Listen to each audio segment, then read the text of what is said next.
colocar en el mercado. Es fácil entender por qué los inversores en deuda subordinada pueden mostrar cautela.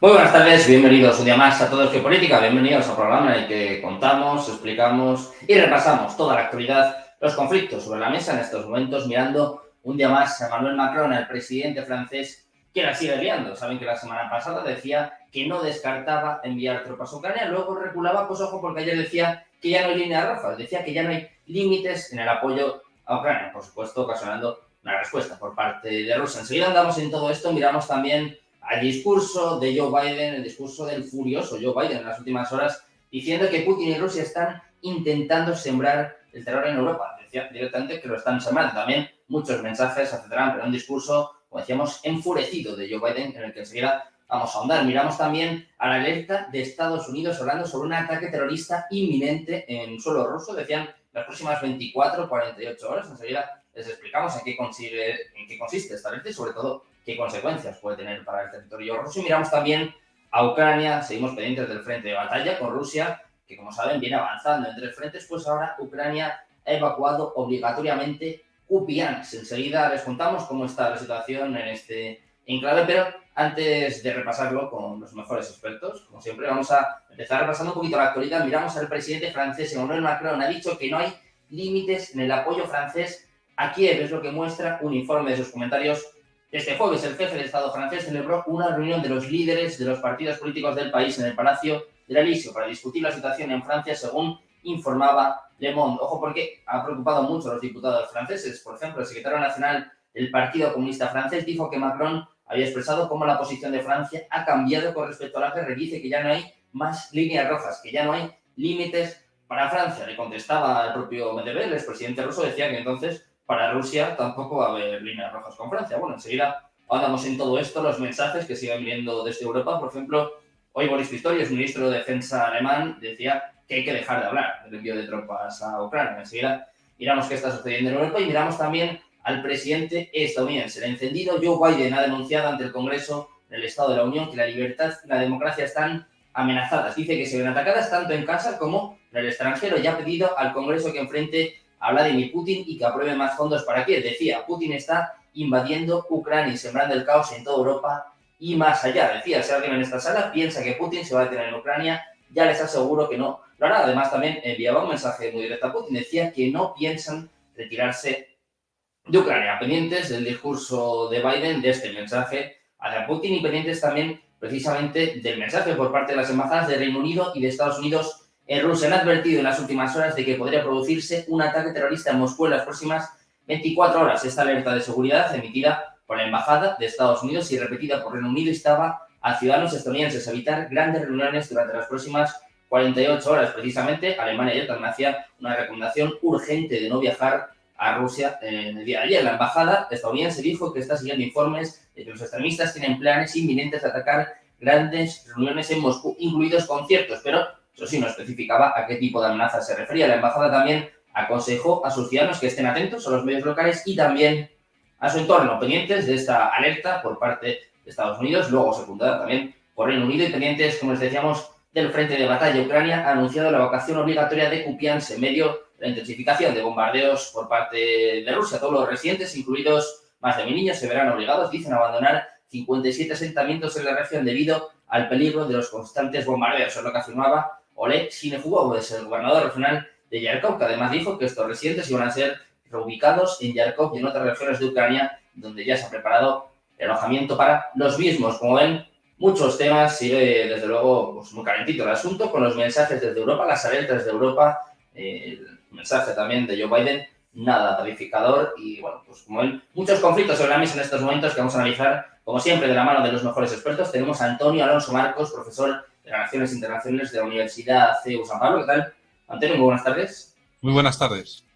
Placer. Tenemos a Emiliano García Acoso, decano internacional de CEISA. ¿Qué tal, Emiliano? Buenas tardes. Sergio. Buenas tardes, Sergio. ¿Cómo estáis? Y contamos con Jesús López Almejo, investigador de CONACYT México. ¿Qué tal? Muy buenas, Jesús. ¿Qué tal, Sergio? Emiliano, Antonio, un gustazo.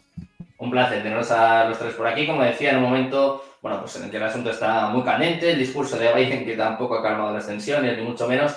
¿Qué vamos a decir de Emmanuel Macron? Si te parece, Jesús, empezamos contigo y empezamos mirando a Macron. Está intentando elegirse como algo así del líder occidental, hablaba de enviar tropas a Ucrania, luego decía que no, y ahora ya dice directamente que no hay líneas rojas. No sé qué está buscando Macron, si busca directamente un enfrentamiento entre Rusia y Europa, porque sus palabras, desde luego, pues no ayudan a calmar las tensiones. Definitivamente nos remonta a la época de la Guerra Fría, en donde la disuasión nuclear generaba que los mandatarios, los principales tomadores de decisiones del mundo, tuvieran en cuenta el MAT, el evitar activar el MAT. MAT son las siglas de Mutual Assured Destruction o destrucción mutua asegurada, porque se sabe que una vez que las potencias mundiales iniciaron con sus respectivas carreras armamentísticas y que desarrollaron la capacidad nuclear con fines bélicos, a partir de ese momento ya no habría guerras convencionales a gran escala entre ellos. Es decir, en adelante las guerras convencionales tendrían la característica de la simetría, es decir, quizás una Francia contra Argelia, una Francia contra Vietnam, un Estados Unidos contra Vietnam o contra Afganistán, pero definitivamente no entre grandes potencias por evitar activar la eliminación mutua. Pero cuando observamos nosotros los indicadores de lo que ha estado sucediendo en este particular tema de Ucrania, vemos que no se han respetado ningún tipo de límites, y al decir que no se han respetado ningún tipo de límites, es que suceden cosas que de pronto ni siquiera ocurrían en la Guerra Fría, como es el tema de el envío masivo, pero además abierto, publicitado de manera masiva, una y otra vez, además reiterado, en donde un bloque que dice que no se piensa, y además un bloque que tiene entre ellos, entre su equipo a potencias nucleares como Reino Unido y Francia, que dicen abiertamente que van a evitar la victoria del otro, o dicho de otra manera, que van a impulsar la derrota del otro. En ese sentido, me parece que se juegan en el filo de la navaja pues la estabilidad de esta región del mundo, en este caso Europa, y me parece también que el hecho de que ya lleven décadas, 70 años, sin guerras de dimensiones grandes, sin ver refugiados, sin ver edificios o ciudades destruidas, me parece que no les hace perder la perspectiva real de lo horrible, de lo horripilante que sería una guerra, estimado Sergio. Emiliano, quiero saber también cómo lo ves tú, estos mensajes que vienen desde Europa después de la filtración de altos mandos militares de la semana pasada. Hoy Alemania intentaba rebajar un poquito la tensión, por lo menos Pistorius, el ministro de Defensa, decía que hay que dejar de enviar tropas a Ucrania, pero claro, más allá de las tropas, que bueno, el propio Macron fue el que puso el tema sobre la mesa, también, como bien estaba hablando Jesús, pero están enviando todo tipo de armas, además de forma abierta, descarada. No sé cómo ves la situación entre Europa y Rusia, porque parece, bueno, que por lo menos el tono bélico viene aumentando en las últimas semanas. Sí, desafortunadamente para todos ese discurso cada vez es más imperante, pero en parte también lo entiendo, porque Putin no entiende otro lenguaje que no sea ver que Ucrania tiene un apoyo detrás y que dependiendo de cómo evolucione el conflicto, pues podemos ir más allá, porque de nuevo volvemos al tema que discutíamos la semana pasada. Minorías rusas hay en Estonia, en Lituania, vamos a las repúblicas bálticas. Como sabéis también, en la zona de Moldavia ya han pedido sistemáticamente el apoyo directo de Rusia, donde hay una base militar en Transnistria. Entonces, yo creo que estamos siendo toda la sociedad europea abocada, al menos de momento, a tratar de disuadir o tratar de reducir digamos, las ansias expansionistas del señor Putin, que desafortunadamente no contribuyen a la sociedad rusa para nada.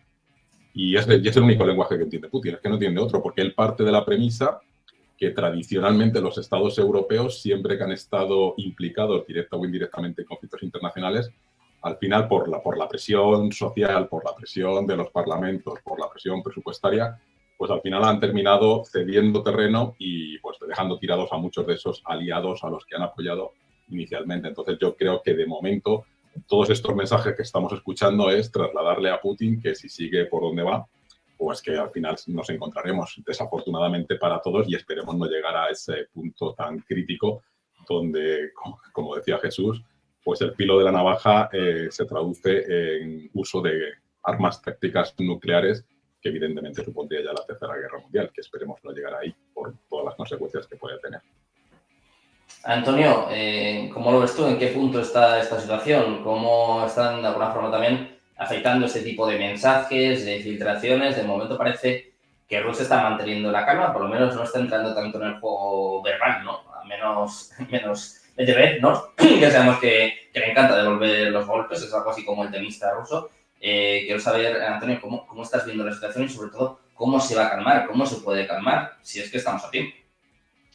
Bueno, yo para empezar, quiero decir que esta es mi opinión personal, o sea, que es mi visión personal, y voy a discrepar muy cordialmente de mi querido Emiliano, que sabe que le tengo buen aprecio y coincidimos en muchísimas cosas.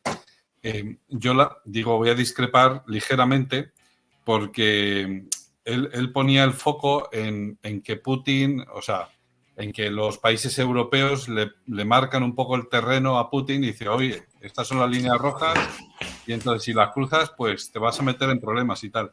Yo creo que Vladimir Putin es bien consciente de cuáles son las líneas rojas que él no puede cruzar, porque de hecho, creo yo, ya digo, analizando cómo funciona, cómo se está desarrollando los ataques en los últimos meses, sin ir más lejos, yo entiendo que Vladimir Putin se está conteniendo, ¿no? Porque él es bien consciente de que el material que se está fungiendo, es decir, las armas que se están, el armamento, la munición que se está utilizando a día de hoy en Ucrania, no es de la época soviética, ni es de hace 10 años, ni es de hace, de hace 10 años o 5 años, a lo mejor sí, pero desde luego no son ucranianos. Otra cosa es que, como decían, no sé qué general, porque no era el ministro de Defensa alemán, pero era un general, dice, hombre, una vez que ya han comprado los tanques ya son suyos, no son tanques alemanes. Vale, de acuerdo. Aceptamos barco como animal acuático si tú quieres, pero no nos hagamos trampas al solitario. Es decir, Vladimir Putin conoce muy bien las líneas rojas que tiene, que es, que como decía Jesús, si empezamos una guerra contra el territorio OTAN, se acabó. Es decir, es apretar el botón de volver a encender y apagar las luces. Porque efectivamente, yo creo que aquí yo le doy la razón a Jesús, nosotros, los europeos, por lo que sea, gracias a Dios, hemos perdido la conciencia de lo que es una guerra. Las únicas guerras que hemos visto han sido en la tele o en el cine, pero prácticamente a ninguno de nosotros nos ha tocado de cerca ni vivir una guerra, ni vivir que un amigo tuyo o un familiar tuyo vuelva con un muñón de la guerra o no vuelva de la guerra. Te digo, muy pocas personas en España, por ejemplo, sin irnos más lejos, pueden hablar de esa experiencia, porque en los últimos, 70, 80 años, prácticamente no ha habido guerras. Es cierto que España ha enviado soldados a territorios que están en conflicto, como por ejemplo Yugoslavia o Afganistán o Irak, todo lo que quieras. Pero, digamos, una experiencia masiva de que en cada familia por lo menos hay un miembro que conoce a alguien que ha estado en guerra, o la destrucción de edificios o la destrucción de infraestructuras. Eso los europeos, por lo que sea, no lo hemos conocido, ¿no? Entonces, la cuestión ya no es tanto si Vladimir Putin se va a atrever o no se va a atrever, sino si los líderes europeos son responsables o irresponsables y están lanzándole piedrecitas a un oso que está dormido. Está empezando a despertar, ha atacado Ucrania, está atacando en Ucrania, que no nos quepa duda a nadie de que podría hacer todavía muchísimo más. Porque ya digo, y ahora parece que se está animando, en la última semana, parece que se está animando todavía más Vladimir Putin y está, digamos, ordenando ataques, pues digamos, con mayor fiereza, con una cosa que se llaman las bombas FAB, que hace un año prácticamente eran desconocidas y ahora pues las hay de varios tamaños, todo el mundo las conoce y aparte de tener varios tamaños, varios pesos, ¿no? De 250 kilos, 500 o de 1.500 kilos, que es una burrada. Es decir, aunque sea solo el peso de 1.500 kilos lanzado desde arriba, pero es que además planean. Es decir, que no son bombas tontas, sino que dan en el objetivo, ¿no? Entonces, últimamente, en las últimas 2-3 semanas, se están utilizando este tipo de bombas a cascoporro y en fin, están causando bastantes daños, ya digo, por lo menos materiales entre los ucranianos. Entonces, ya digo, Vladimir Putin conoce sus líneas rojas, no las quiere cruzar, pero bueno, esto yo lo tengo publicado en un blog porque me lo han censurado en un medio de comunicación escrito. Entonces lo he publicado en un blog y de aquí agradezco mucho a IDAPS que me lo haya publicado en su blog. IDAPS, IDAPS. Y en fin, ahí lo digo, es decir, pues están todos los miembros puestos para ir hacia la guerra y nadie está poniendo de su parte para ir hacia la paz. De tal manera que ya digo, Vladimir Putin conoce sus límites. Hasta donde yo sé, su intención primera hace 2 años no era conquistar toda Ucrania, sino darle un susto, llegar hasta Kiev, torcerle la mano a Zelensky y obligarle a firmar la paz, que eso es lo que parece que había conseguido para marzo-abril, hasta que llega Boris Johnson y le dice a Zelensky que no haga eso, ¿no? Entonces, al parecer, el plan de Putin era darle un susto, doblarle el pulso, es decir, ganarle el pulso a Volodymyr Zelensky y ya está. Entonces, la idea que nos venden ahora constantemente en cada documento, en cada declaración, Roberta Metsola estuvo aquí el otro día en España y dijo que Rusia es una amenaza existencial para Europa. Vamos a ver, depende. Es que la cosa depende. Si tú le provocas al oso, pues el oso se despierta y te arrea un zarpazo. Ahora, si tú tratas de llevarte bien con el oso, pues aquí paz y después gloria, que se lo digan a Schroeder, que se lo digan a Angela Merkel, ¿no? Es decir, si la cuestión es que si jugamos todos, y esto es la virtud de Macron, ¿no? De poner sobre la mesa, ponernos frente al espejo, decir, o jugamos o nos vamos, ¿no? O nos vamos o nos quedamos. Pero no se puede ir a medio gas porque es un poco cobarde. Esto hay que decirlo así, es un poco cobarde. Sí es una estrategia muy inteligente de ir desgastando a Rusia para, pues eso, ¿no? Para que el día de mañana, cuando ya de verdad entremos en guerra contra Rusia, ya esté desprovista. Eso es un error de cálculo enorme, porque Rusia no se está desgastando, se está entrenando y la estamos entrenando nosotros. Y cuando alguien dice ese cálculo en voz alta, parte de un error, de una premisa que es errónea, de cabo a rabo, que es Rusia está sola. Y yo a cualquiera que le pregunto, a cualquier analista, profesor, que le pregunto, ¿sí? ¿A ti te parece que Rusia está sola? ¿Quién está detrás de Rusia? Y la respuesta que les está apareciendo en estos momentos a nuestros espectadores en la cabeza, la saben, si quieren la digo yo en alto, todos a la vez, 1, 2 y 3, es China, ya está. Es decir, Rusia no está sola, porque detrás tiene a China, India y a todo lo que se llama el sur global, que desde luego no estarían a lo mejor de su lado en una guerra nuclear contra Estados Unidos. Bueno, quién sabe. Yo no estoy por la labor de comprobarlo, si estarían del lado de Estados Unidos o del lado de Rusia y China, y la India, que también esto hay que tenerlo en cuenta. De todas maneras, y ya con esto acabo, que me estoy extendiendo mucho, la cuestión es esta, que Vladimir Putin conoce sus líneas rojas, pero parece que nuestros líderes europeos, a los que nosotros votamos, parece que las desconocen y están tentando la suerte, porque ya digo, Vladimir Putin no quería invadir toda Ucrania, pero si para garantizar la seguridad de sus ciudadanos, no de los territorios conquistados, Crimea, Donetsk, Lugansk, todo esto, no estoy hablando de eso, estoy hablando de Belgorod, San Petersburgo, Moscú, estas ciudades. Si para garantizar la seguridad de esos territorios, si para garantizar que no van a ser atacados en el futuro, tiene que conquistar toda Ucrania, pues lógicamente lo hará. Sergio, Sí. Sergio, ¿me permite un momento? Bueno, en primer lugar, no es tu turno, perdona, no es tu turno. Pues primero quiero felicitar a Antonio porque yo sí que he leído, a pesar de la censura que comenta, yo sí que he leído su post de esta mañana y me ha parecido excelente, una reflexión también, digamos, tratando de mantener todos los puntos de vista y se la recomiendo a todo el mundo. Y simplemente la referencia es lo de pegar un susto. Claro, pegar un susto implicaba entrar en Kiev y poner un títere y nadie sabemos o no tenemos, digamos, certeza de que después de Kiev no quisiera ir a Moldavia. Entonces, digamos que hay que ver ese susto hasta dónde podía llegar. Y luego algo que hemos sufrido todos, incluidos los españoles si me lo permitís, que es la permanente intento de injerencia de Rusia por tratar que el proyecto europeo pues fracase alimentando ciertos nacionalismos o ciertos procesos de independencia, incluido el español. Es decir, que ahí tanto China como Rusia siempre han intentado que la Unión Europea pues no fructifique desde el punto de vista de potencia comercial, potencia económica e incluso competencia para Rusia, y Estados Unidos también en parte se está frotando las manos en el sentido que también era una manera de debilitar a otro competidor. Otra cosa es que ahora a todos nos hemos visto abocados a ponernos en los brazos de Estados Unidos en el sentido de colaborar en la asistencia a Ucrania.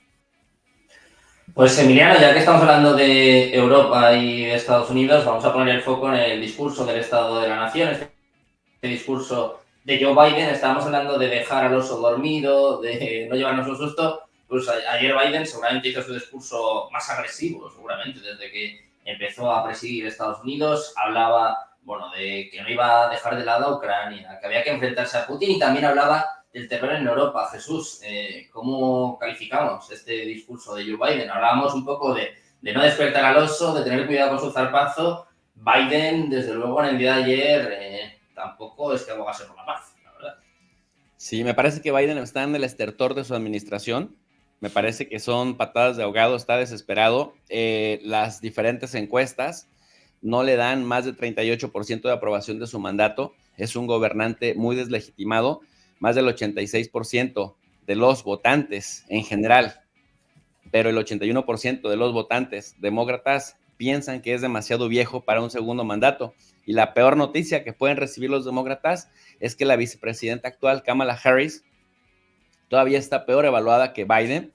Y la peor noticia para los demócratas es que en estos 4 años no se preocuparon por construir otro liderazgo que por lo menos pudiera competir y que pudiera ser una alternativa para Joe Biden, porque tentativamente lo habíamos estado viendo. A los 6 meses de que llegó a la presidencia, tiene estos lapsus brutus en donde de pronto pierde la conciencia de dónde está, ha tenido padecimientos de salud muy fuertes, entre ellos un cáncer. En ese sentido, pues, me parece que lo más lamentable que le puede suceder al Partido Demócrata es que ha decepcionado incluso también a sus votantes naturales, porque ha atentado contra los intereses de las diferentes diásporas al interior de Estados Unidos, por ejemplo, los árabes, los estadounidenses de origen árabe, los estadounidenses de origen mexicano, los estadounidenses de origen hispano en general, incluso las diásporas que cada vez son más crecientes de origen asiático están bastante molestos, y estos son votantes naturales del Partido Demócrata. Entonces, el Partido Republicano tiene su base más sólida y tiene su base, quizás alcanzó su techo, quizás alcanzó su límite, pero es más difícil que dejen de apoyar a un candidato en determinadas circunstancias, como si el tema del Partido Demócrata tiende a ser más frágil y tiende a estar más directamente proporcional, vinculado a la coyuntura nacional e internacional, como le está sucediendo actualmente a Joe Biden. ¿Y cuál es otra peor noticia todavía? Que Nikki Haley se acaba de bajar de la contienda, dice abiertamente, bueno, pues Trump es el encargado de representar y de hacer sentir los intereses de sus votantes o de los votantes del Partido Republicano, queda solo en la carrera a la Casa Blanca. Y el dato histórico al que me gusta mucho hacer la analogía, cuando revisamos los niveles históricos de aprobación de personajes como Jimmy Carter, como George Bush padre, o como el mismo Donald Trump, es decir, no estoy mencionando presidentes al azar, metodológicamente hablando, son presidentes que intentaron buscar la reelección y ya no la consiguieron. Bueno, ellos, en su momento faltando un año, en el momento de anunciar públicamente sus aspiraciones para reelegirse, para volver a competir, tenían 42, 41% de aprobación, pero con la coincidencia de que en la última semana había medio bajado, en las últimas semanas había medio bajado todavía. En cambio, Joe Biden tiene por lo menos 9 meses que no rebasa el 38% de aprobación, con lo cual, si todo se comporta como se ha comportado desde hace 40 años en Estados Unidos, las tendencias, me parece que Joe Biden no se va a reelegir, y ahí sí Europa va a sudar la gota gorda, porque ahora sí que vemos discursos de disuasión, que si se le miden a Putin, que si Putin es expansionista, quitando mucho contexto histórico y un discurso medio tramposo ahí que omite, quizá por ignorancia o quizá por ideología, provocaciones consistentes del bloque occidental, pero lo cierto es que si llega a ganar Donald Trump trae dos políticas que las hemos trabajado, me parece aquí ampliamente, Sergio. Donald Trump, y lo dice abiertamente, trae dos políticas en mente, y esas son China y Taiwán, es decir, alterar la variable de la relación entre China y Taiwán, y están para esto incluso pensando en la posibilidad de incorporar a Japón al AUKUS, esta organización en la que está, digamos, tres anglosajones como son Reino Unido, Australia y Estados Unidos, cercando paulatinamente a China en el Pacífico, dejar a un lado, desactivar el tema ruso, o por lo menos dejárselo a los europeos, que ahí van a tener que salir a demostrar si de verdad son pues tan fuertes y tienen la capacidad para enfrentarse a Rusia en el mediano y largo plazo, como lo han estado reiteradamente señalando, por ejemplo, el primer ministro de la República Checa, o el actual primer ministro Donald Tusk de Polonia, o el mismo Manuel Macron, que pareciera que sí tienen la capacidad para medirse a Rusia, pero ahora lo han hecho con la variable apoyo total de Biden, excepto en los últimos 6 meses. Pero además, otro tema que tiene Trump pues contemplado en su directriz, que es base fundamental también, uno, de que lo elijan como presidente, y dos, de mantener cierta reputación, es la frontera sur. Eso a mí como mexicano me preocupa, porque también se ha hablado de que pretenden entrar a México con la colaboración del gobierno mexicano o sin la colaboración, con el tema de combatir el narcotráfico. Pero ya sabemos cómo le va a los países a los que Estados Unidos intenta ayudar, como es Ucrania, Afganistán, Irak, ¿no? Combate al terrorismo y estas cosas. Bueno, pues eso sería, Antonio. Perdón, Sergio. Si mejor que no te ayude Estados Unidos, como bien estás diciendo, también, bueno, que se lo digan a Israel, que está, bueno, pues también metido en un buen fregado. Emiliano, quiero saber también cómo ves toda esta situación, este discurso de Joe Biden. Hablaba de que Putin y Rusia están intentando sembrar el terror en Europa, que no van a dejar de lado a Ucrania, un discurso también bastante belicista, ¿no?, por parte de Biden. No sé si era necesario, puede ser, pues quizás echar más leña al fuego. A mi modo de ver, yo creo que fue una escenificación por el tono, por las palabras, tratando un poco de desmontar todas las acusaciones, que muchas de ellas reales, pero acusaciones sobre su estado mental, sobre su capacidad de dirigir. Entonces se mostró súper directo, nunca hizo referencia a Trump, sino su predecesor, metió el miedo un poco en el cuerpo a los legisladores, tratando de trasladarles que si no le apoyaban en la ayuda de los $61.000 para Ucrania, pues entonces, y ganase Trump, Trump dijo que lo resolvería en un día y que dejaría que hiciese lo que quieran cualquier país de la OTAN si no superan ese 2% del PIB de contribución al presupuesto de la OTAN. Entonces, bueno, entra dentro de la campaña electoral y me imagino que a lo largo de todo este proceso hasta noviembre, pues veremos ese tipo de discurso intentando mostrar vigor a pesar de su edad. Y el problema es que ese tipo de palabras o dirigidas en un contexto internacional pues puede tener sus consecuencias de incrementar la tensión que ya estamos viviendo, no solamente por Biden, sino también por los aliados. Y esperemos que las palabras o el vaticinio de Jesús no se haga realidad, porque ya no solamente va a ser una desgracia para México, si gana Trump, sino también para Europa, en diferentes ámbitos, en el tema de la frontera, en el tema económico, porque recordemos que Trump fue el que obligó a modificar el Tratado de Integración Norteamericana, diciendo que las empresas norteamericanas habían deslocalizado en México y que por lo tanto producía efectos económicos, y les obligó a todos, a canadienses y a mexicanos, a sentarse y negociar. Entonces, realmente la peor noticia que podríamos tener es que volviese Trump por las implicaciones que tiene y su forma de abordar los conflictos internacionales, y sobre todo porque también sería una alegría para Putin. Y como dice, si no nos arrastra la guerra en la vía europea, pues si la actitud es hacer contrapeso a China con el tema de Taiwán, pues a lo mejor no tenemos una guerra mundial por la vía europea, pero la tenemos por la vía de Indo-Pacífica. Con lo cual, pues estamos también en una situación compleja. Es decir, que esperemos que los votantes de Nikki Haley, que en ningún momento dijo me retiro, y los votos para Trump, que creo que es un mensaje importante, como hay una serie de indecisos, pues en el fondo el mensaje de una republicana fue aquellos que me habéis votado, pues contemplar la posibilidad, que no es la más óptima, del señor Biden. Entonces esperemos que esos porcentajes que maneja Jesús, pues conforme vaya avanzando la campaña y vayan haciendo presencia en todos los estados, se incrementen las posibilidades, porque sinceramente ya tuvimos la experiencia de Trump, no fue buena para Europa, no fue buena para el mundo, y si vuelvo otra vez, pues nos encontraremos en esa tesitura que desafortunadamente en términos políticos y en términos económicos tendrá consecuencia para todos. Antonio, ¿cómo ves tú esta situación? Como estamos viendo en todos los conflictos geopolíticos, de fondo tenemos las elecciones en Rusia, en Estados Unidos, en Irán, las hemos tenido también hace poco. Antonio, ¿cómo has visto el discurso de Biden y cómo puede contribuir, cómo puede afectar al conflicto? Iba a decir al conflicto en Ucrania, cada vez más es el conflicto entre Rusia y la OTAN, ya lo era, de por sí antes. Sí, bueno, lo que decía Emiliano, ¿no? En el sentido de que, bueno, pues son los últimos, bueno, lo decía Jesús antes, son los últimos coletazos, lo decía Emiliano, es un poco escenificación y pues sí, parece un poco escenificación, parece un poco teatro, es decir, el hombre ha tomado café esa noche, ¿verdad? Y parece que no ha cometido ningún lapsus y todo este tipo de cosas para dar una imagen de líder fuerte.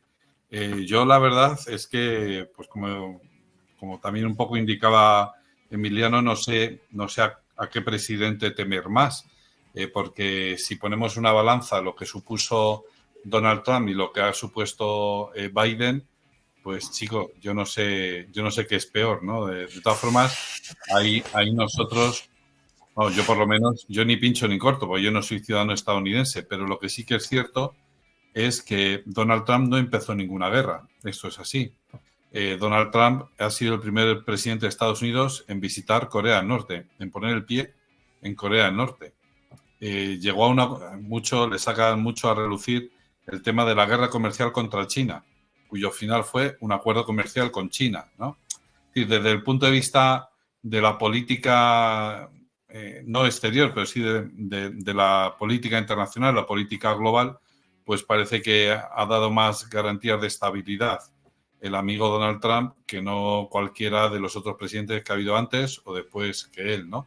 Es decir, desde George Bush, que inició la invasión de Irak y de Afganistán, que sí, con todas las, digamos, las motivaciones que tenía de fondo, etcétera, por los atentados del 11S, muy bien, pero quiero decir, ¿ha contribuido a la estabilidad mundial ese tipo de política? Bueno, pues se puede debatir tranquilamente. Hay razones a favor, razones en contra. La cuestión es que el discurso de Biden, el último discurso ante las dos cámaras y ante también buena parte del Tribunal Supremo, era un discurso en el que se veía como ganador, pero no sé, tiene que haber o tiene que estar esperando que suceda algo gordo, algo de fuerte impacto, que haga que el ciudadano estadounidense medio vuelque su voto en apoyar al presidente que hay en estos momentos, porque no se le puede cambiar. No sé si se sabe leer entre líneas, pero ese evento gordo que impediría, entre comillas, ¿no?, que el ciudadano medio estadounidense votara a otro candidato distinto al presidente que se tiene ahora, pues es un evento del tipo 11 de septiembre, ¿no? Entonces, pues bueno, es una cuestión muy, muy delicada, ¿no? Porque efectivamente, como decía Jesús, parece que todos los hitos, todas las señales parecen indicarnos que quien va a ganar las elecciones es Donald Trump. No hay que olvidar de todas formas que el mundo, ya no Estados Unidos, por supuesto Estados Unidos, pero el mundo de hoy y el mundo de dentro de 9 meses no es el mundo de hace 3 años. Es decir, estamos asistiendo a un parto, al nacimiento de un nuevo mundo, en el cual, pues, es que ya no vale las coordenadas que a mí me dieron en la carrera. Hombre, algunas cosas, digamos, son permanentes y no cambian. No cambia Tucídides, que es del siglo V antes de Cristo, pues imagínate, pero quiero decir que las coordenadas con las que a nosotros nos dieron clase, eso ya prácticamente es totalmente inútil. Hay que ir readaptándose de tal manera que sí, podemos hablar de Guerra Fría, que es un concepto que digamos que hemos manejado mucho, pero aquella Guerra Fría no es esta Guerra Fría, es distinta, ¿no? O el papel de Estados Unidos en el mundo. Claro, es que el papel de Estados Unidos en el mundo en los años 90 era uno, en los años, al principio del tercer milenio era otro, y dentro de 9 meses o dentro de un año será otro completamente distinto. Y ya no se verá en la obligación, y esto es lo que yo querría subrayar, Estados Unidos como tal, no Trump, sino Estados Unidos como tal, ya no se verá en la obligación de intervenir muy lejos de sus fronteras, especialmente si estamos hablando de Europa, porque Ucrania, hasta donde yo sé, está en Europa y a esos Estados Unidos cada vez más, yo creo que esa es la idea, pues le está quedando muy lejos. Salvo que surja un evento estrepitoso, un cisne negro, ¿verdad? Y entonces hay que estar pendiente. Y ya por último, lo último que voy a añadir es, yo sigo muy de cerca eso que dijimos el otro día acerca de esos acuerdos bilaterales de seguridad y defensa entre Ucrania y los países del G7 y algunos más de la OTAN, 25 países en total. Esos acuerdos se van firmando semana a semana, ya tenemos unos cuantos. España está preparando su borrador, que esto es muy interesante, porque habría que analizar muy bien el acuerdo final para ver si eso lo puede firmar el presidente del gobierno alegremente, sin pasar por el Congreso de los Diputados, por las consecuencias que eso tendría. Pero la cuestión es que si al cabo de un tiempo llega a Japón, lo firma y ya el último en firmarlo es Estados Unidos, a partir de ese momento, a ver qué sucede. Bueno, pues vamos a ver qué sucede con estos acuerdos bilaterales. Estáis hablando de cisnes negros. Vamos a hacer una pausa, 2 minutos, y enseguida hablamos de la alerta de Estados Unidos. La embajada de Estados Unidos está avisando de un ataque inminente en Rusia. Hacemos una pausa, 2 minutos, y enseguida se lo contamos en Negocios Televisión.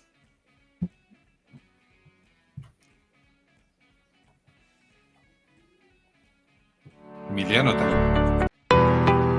¿Qué es Bitcoin? Hoy vamos a explicarles qué es exactamente Bitcoin, explicándoles los conceptos básicos para que entiendan esta criptomoneda de la que todo el mundo lleva años hablando. Esta explicación les servirá para saber también qué son exactamente las criptomonedas y cómo funcionan, para que puedan tener una noción un poco menos técnica de cómo funciona todo esto y a lo que nos referimos con cada término. Bitcoin es una criptomoneda o moneda virtual, concretamente la primera que fue desarrollada. Es la criptomoneda que le ha marcado el camino a todas las demás que llegaron después utilizando su tecnología. Esta tecnología es la cadena de bloques o tecnología blockchain, que también se utiliza para otras cosas. La primera de las criptomonedas fue creada por Satoshi Nakamoto, que es el seudónimo que corresponde a una persona que nadie sabe exactamente quién es, aunque sí que es cierto que ha habido muchas teorías. Esta persona publicó en 2009 un artículo en el que describía un sistema de pagos P2P al que llamó Bitcoin. Al cabo de unos meses, él mismo publicó la primera versión del software que permite gestionar la red de la moneda y que además empieza a interactuar con los primeros interesados en foros. La cantidad total de bitcoins que se emiten cada año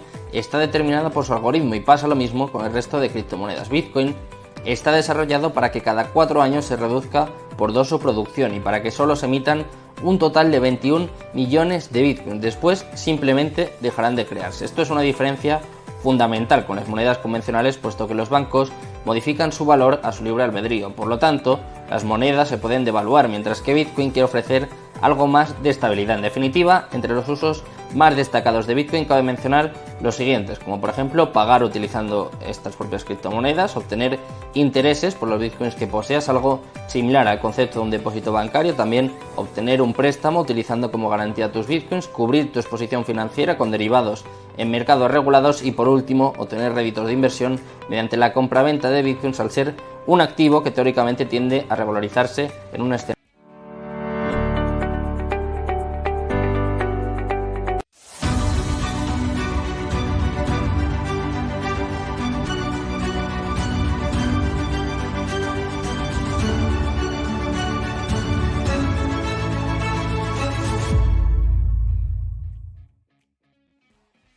Estamos de vuelta en Todo es Geopolítica, seguimos pendientes de la actualidad que nos lleva a hablar de nuevo de Rusia, también de Estados Unidos, pero en este caso de una alerta de la embajada estadounidense que hablaba de un ataque inminente en Rusia. Claro, a todos se nos viene a la cabeza el 11S, el 11M, a todos se nos viene a la cabeza también que las elecciones rusas van a tener lugar en apenas una semana. Jesús, ¿cómo podemos valorar, cómo podemos calificar esta información? Luego ha sido secundada también por la Embajada de Reino Unido. Alemania ayer hacía una recomendación urgente a sus ciudadanos para que no viajaran a Rusia. ¿Qué está pasando? Porque a priori suena raro, ¿no? Me parece que es la respuesta, Sergio, a esta intimidación que hace el gobierno de Rusia a la embajadora de los Estados Unidos allí en Moscú. La respuesta, bueno, porque el argumento era, te podemos incluso enviar de regreso a Estados Unidos, declararte persona no grata por la ayuda que le está dando a organizaciones no gubernamentales que, bajo el pretexto de tener intercambios culturales, acuerdos de intercambios culturales con algunas organizaciones rusas, han estado impulsando una agenda antirrusa. Ese es el discurso, digamos, oficial de Rusia. La respuesta inmediatamente de Estados Unidos es todo en el terreno institucional, sacar, hablando de las narrativas, sacar un comunicado en el cual advierten el que no se vaya a Rusia porque en estas jornadas, de las próximas 48 horas, hay riesgos muy fuertes de atentados, a la cual efectivamente se han sumado el Reino Unido y Alemania. Pero a mí me parece que va en ese sentido, en el sentido de, mira, que nos acusas de desestabilizarte y mira, sí podemos hacerlo, pero a través de otros mecanismos. Y aquí nada más agregar, ahora que salió Alemania también a la palestra, Alemania lleva una semana con su cuarta huelga de transportistas, no se mueve nada ni nadie por trenes en Alemania durante una semana, lo he visto muy poco en los medios, pero se calcula que se está perdiendo por semana hasta 150 millones de euros, y esto, bueno, obedece al reclamo de los trabajadores del transporte ferroviario ahí en Alemania, de que le reduzcan la jornada laboral a 35 horas, pero ganando lo mismo por semana. Así que la cosa se complejiza y me parece que se siguen llevando al límite algunas cosas que se debieran, digamos, erradicar, porque efectivamente se construye más hacia la guerra que es lo que se construye para la paz, Sergio. A Alemania, pues si tenía ya pocos problemas Alemania, pues bueno, ahí tiene otro más. Emiliano, ¿cómo ves esta alerta por parte de Estados Unidos, de Reino Unido? Alemania se adelantó, porque antes de que se conociera este comunicado, antes de que se conociera incluso la amenaza de Rusia a esta embajadora estadounidense, ya había advertido a sus ciudadanos que no viajaran a Rusia. También Letonia, si no me equivoco, en las últimas horas hacía un aviso en este sentido. ¿Cómo podemos calificar esto? ¿Qué está sucediendo? Si Ucrania tuviera planeado hacer atentados en cualquier ciudad rusa, y especialmente Moscú, donde antes llegaron algunos drones ucranianos, evidentemente ninguna de las embajadas iba a decir absolutamente nada. Entonces, como bien dice Jesús, pues en el fondo esto responde a un intento de desinformación, de generación de cierto miedo escénico en los ciudadanos moscovitas, de tal manera que se incrementa un poco el malestar e incluso incrementar las manifestaciones en la tumba de Navalny. Es decir, que creo que es una estrategia de desestabilización, porque si los servicios secretos ucranios o algún comando ucranio ya estuviese en Moscú y plantease un atentado en relación a las elecciones que hay ahora aquí en marzo, creo que en una semana, pues esto no sería manifestado por las embajadas. Es decir, que es más bien una estrategia de corte diplomático, y teniendo en cuenta que en el caso de Alemania, pues el embajador alemán fue llamado a consultas para regañarle por las declaraciones que había hecho el gobierno alemán. Entonces, no creo que tenga mayor trascendencia, sinceramente.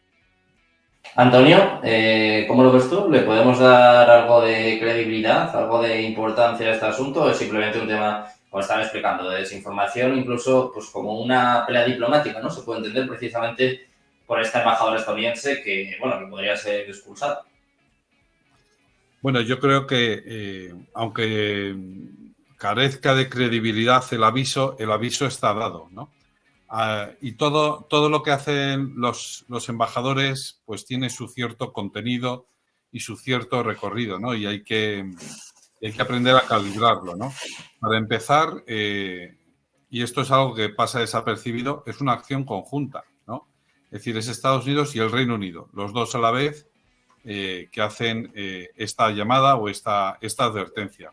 Yo esto lo he visto, yo creo que esto nunca lo he contado aquí, así que lo cuento ahora. Yo estuve en una reunión de lucha contra el terrorismo en Tayikistán, en Dushanbe, hace 2 años, en octubre de hace 2 años. Y para mí fue muy instructivo porque vi en la práctica cómo funciona la cuestión del mundo diplomático. Éramos 1.000 personas y había representantes, había delegados de muchos países, entre ellos, claro, lógicamente, Rusia, Ucrania, Irán, China, Cuba, España, Estados Unidos, Reino Unido, y fue muy curioso ver cómo iban al unísono. Estados Unidos y el Reino Unido iban al unísono. Lo que decía uno lo repetía el otro, o incluso cuando había algo que le chirriaba, porque estaban sentados al lado, se miraban y levantaban la mano a la vez pidiendo la palabra, ¿no? Es decir, que esta coordinación es signo de algo más, ¿no? Y a lo mejor, como dice Emiliano, no hay que darle más importancia porque es inflar un poco el globo y ya está, de acuerdo. Pero yo voy un poquito a lo que hay detrás de eso, ¿no? Y es que es una acción coordinada. Y no es porque estén en Rusia, porque, es decir, también podría haber una acción coordinada por parte de los 27 estados de la Unión Europea. No la hay, ¿no? No la hay. Y sin embargo, Estados Unidos y Reino Unido van de la mano. Desde hace 2 años esto es clarísimo. Hay alguno que también dice que desde la guerra de Irak, también esto es muy claro. Es decir, que la OTAN estaba en Irak no tanto por Estados Unidos, sino muy impulsado por el Reino Unido. Bueno, eso dicen algunos analistas y habría que verlo. Pero la cuestión es esa, es decir, que trabajan juntos y, en fin, yo como dice Emiliano, dice, si hubiera un comando ucraniano ahora mismo en Moscú, estaría mirando a la gente de la embajada diciendo, me habéis chafado el elemento sorpresa, el factor sorpresa. Pero no hay que descartarlo. Es decir, recordemos que en el año 2000 hubo este atentado contra unos apartamentos y justo después ganó las elecciones Putin, ¿no? Ese episodio fue muy estudiado, bueno, en fin, hay gente incluso ha escrito libros diciendo que fue preparado por el KGB para que Putin llegara al poder. Si yo no lo descarto, la cuestión es que puede haber un atentado terrorista, esto sí, que quien lo haya organizado, vaya usted a saber, pero ¿y de dónde ha sacado esa información la embajada británica y la embajada americana? ¿Se la han transmitido a su contraparte rusa? ¿Los rusos han salido en público a decir, hemos recibido esta información? Al final, insisto, voy yo un poco más allá de lo que se ve, es también el nivel de desconfianza mutua que existe en estos momentos en Moscú, digo, entre las embajadas de Estados Unidos y Reino Unido y las autoridades rusas. Eso, por más que lo veamos habitual, no es normal. Lo normal es que exista confianza. Lo normal es que, aunque sea un país que no te es muy grato, pues establezcas unas relaciones más o menos cordiales incluso. De tal manera que, por ejemplo, la embajada de Rusia aquí en España pues tiene sus problemas. No digo que esté siendo rodeada, etcétera. No estoy diciendo que la Guardia Civil ya no les proteja, cosa que en verdad les sigue protegiendo la embajada porque es obligación del Estado receptor. Pero la cuestión es que, por ejemplo, me consta que tienen problemas de acreditaciones, ¿no? Es decir, de renovar las acreditaciones, los permisos para que vengan nuevos diplomáticos rusos a España o para que diplomáticos españoles puedan renovar su pasaporte diplomático en Moscú. Ese tipo de cosas fluye normalmente. Ahora, como estamos en esta época de guerra, vamos a decirlo así claramente, porque si no, España no tendría que tener ningún tipo de problemas con la embajada de Rusia, pues todo está enrarecido.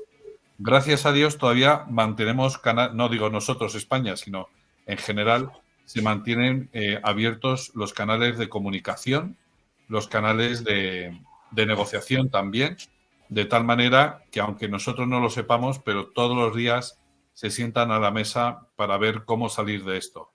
Ojalá esos intentos fructifiquen y ojalá que esto se acabe pronto.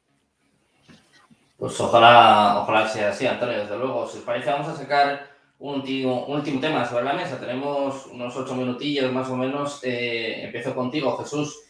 Vamos al frente de batalla. Estábamos hablando de que Rusia está avanzando en 3 líneas del frente y hoy nos sorprendíamos por un anuncio de evacuación por parte de Ucrania, sobre todo en Kupiansk. Hablaba antes, Antonio, de las superbombas que está utilizando Rusia, de hasta 1,5 toneladas, que parece que está pues, haciendo mella, aún más, ¿no? En un ejército ucraniano que ya de por sí pues, está en una situación muy complicada.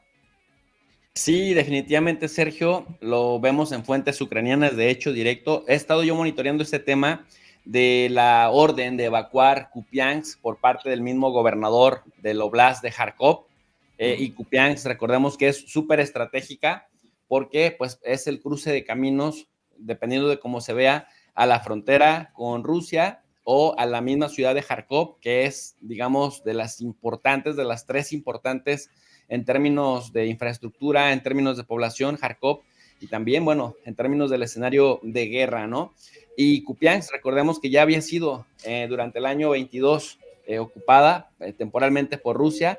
Después hay narrativas que dicen las fuerzas ucranianas echaron a las tropas rusas. Está la otra versión que dice Rusia se replegó estratégicamente a la zona desde donde ha lanzado la contraofensiva y ha aguantado la ofensiva ucraniana del 2023, y ahora parece que hay posibilidades de que se repita el escenario de Avdiivka, que tanto hemos estado trabajando sobre él, y lo que representa estar a prácticamente casi nada de Kharkov. Si en este sentido he estado revisando en fuentes ucranianas, porque te decía, ni las fuentes rusas lo han estado publicando en este momento, pero las fuentes ucranianas sí constatan que este embajador Oleg Sinyahubov ha dicho que se tiene que retirar la población, los residentes de 57 asentamientos y también de ciudades cercanas a Kupiansk, de otros 18 asentamientos más, porque ahora sí que como diría la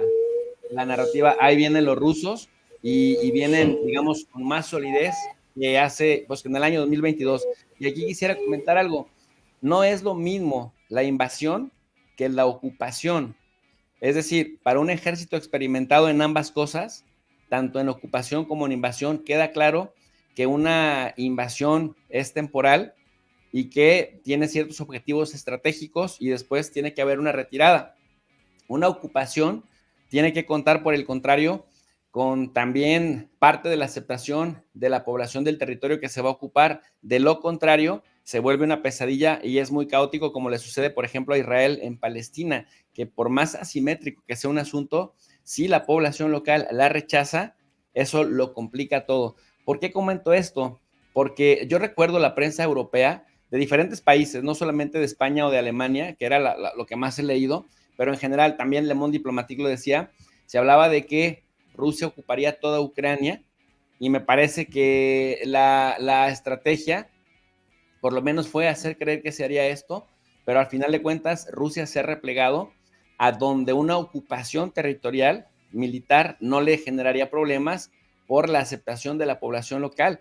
Esto es lo que le ha dado, digamos, la ventaja en Crimea, ¿no? Que el 80% de la población tenga vínculos culturales, hablen ruso, etcétera, y que tanto en Gerson, Zaporille y Donetsk y Lugansk suceda algo similar. Ahora, algo parecido está teniendo lugar también en Transnistria y Gagausia. Ojo con ese dato.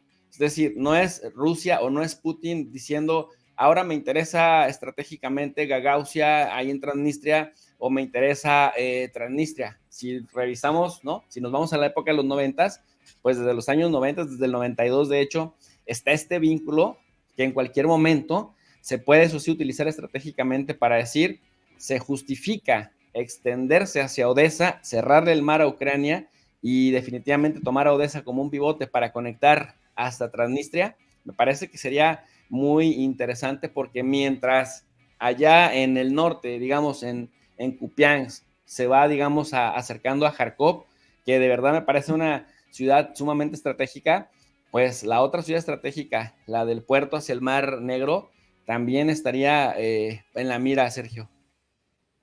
Como en un juego de ajedrez. No se oye, Sergio. No se oye. Ahora se me oye. Es que tengo a mi hijo que está malo. El pobre está aquí y me habían silenciado.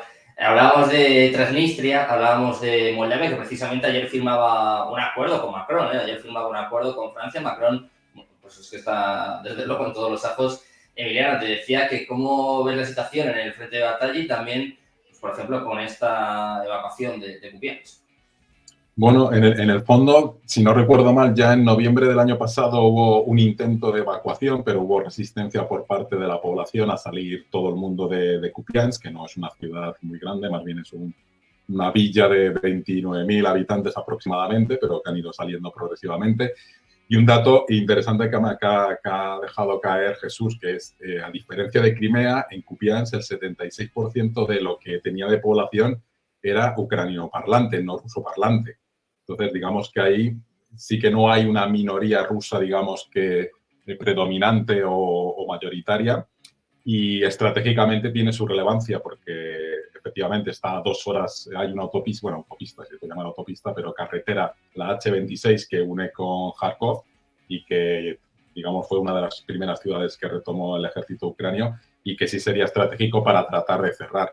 Y también estoy de acuerdo que en el fondo ahora Ucrania está en una posición de defensa, que eso tiene a su vez ciertos riesgos para las tropas rusas en tanto en cuanto Putin tiene que presentar éxitos inmediatos de cara a las elecciones para que así en sus discursos políticos, que en el fondo no tiene ningún otro contrincante, pues pueda hacerlos valer y recibir esas masas de votos que seguramente tendrá para ser reelegido.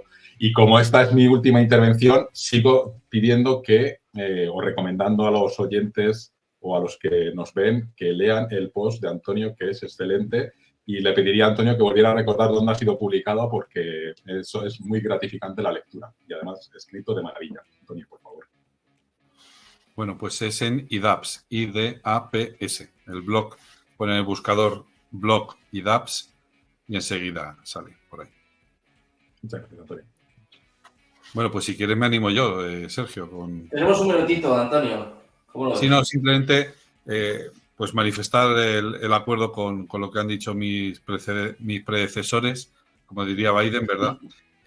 Y es la cuestión, es decir, aquí solo hay dos opciones, yo creo, realistas, me refiero, y es que cuanto más tiempo pase, más territorio va a ir conquistando Rusia, y entonces, bueno, pues Ucrania verá cuándo parar, y la otra opción es, bueno, pues aguantamos hasta que surge ese cisne negro, esa es la esperanza de los ucranianos, y entonces ahí ya sí entra Estados Unidos en guerra, y entonces ahí ya sí podemos hacerle frente a Rusia, y entonces ahí ya sí vamos a recuperar Ucrania. Pero en ambas opciones, sobre todo en la segunda, hay que pensar una cosa, y es ¿qué Ucrania vas a recuperar? Es decir, a día de hoy, Zelensky ya no va a recuperar Ucrania. La Ucrania que está en su cabeza, la de hace 3 años o 4 años, o 5 años, cuando él ganó las elecciones, esa ya no existe.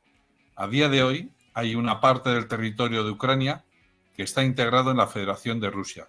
No digo que esté ocupado por la Federación de Rusia, sino que los habitantes, como bien ha señalado antes Emiliano y también Jesús, los habitantes de allí no quieren ni oír hablar ni de Zelensky ni de Ucrania.